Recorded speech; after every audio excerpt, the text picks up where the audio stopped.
Gerald Ford once said, "The 3 martini lunch is the epitome of efficiency."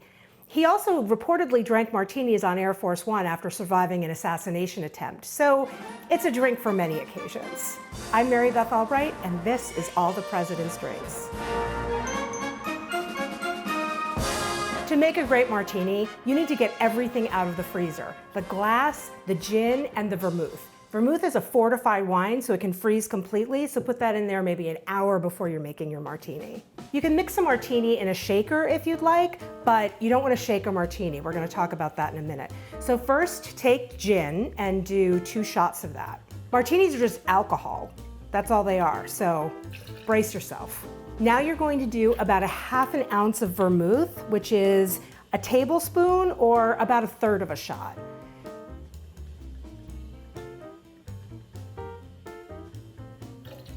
And then put some ice in. You want the ice cubes to be sort of medium-sized so they don't melt too much while you're stirring it. And then you want to stir it with a spoon. If you have a bar spoon, great. If you don't, just a regular spoon. You want to stir it for about 30 seconds. And then you strain it into the martini glass. No ice should be in that martini. Now the thing about martinis is they're very much choose your own adventure. You can pick different kinds of vermouth, different kinds of gin. You can also, a lot of people like a very extra dry martini, which basically means there's no vermouth in it. It's just a whole bunch of gin, which is also fine, no judgment.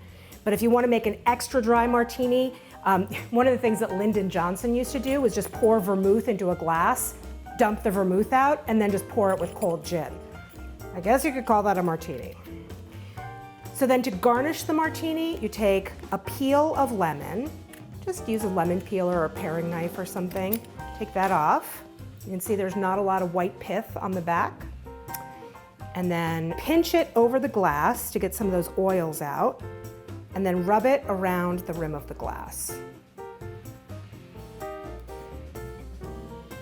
And drop it in. The Gerald Ford Martini. As he once said, tell the truth, work hard, and come to dinner on time, especially after 3 of these. Cheers.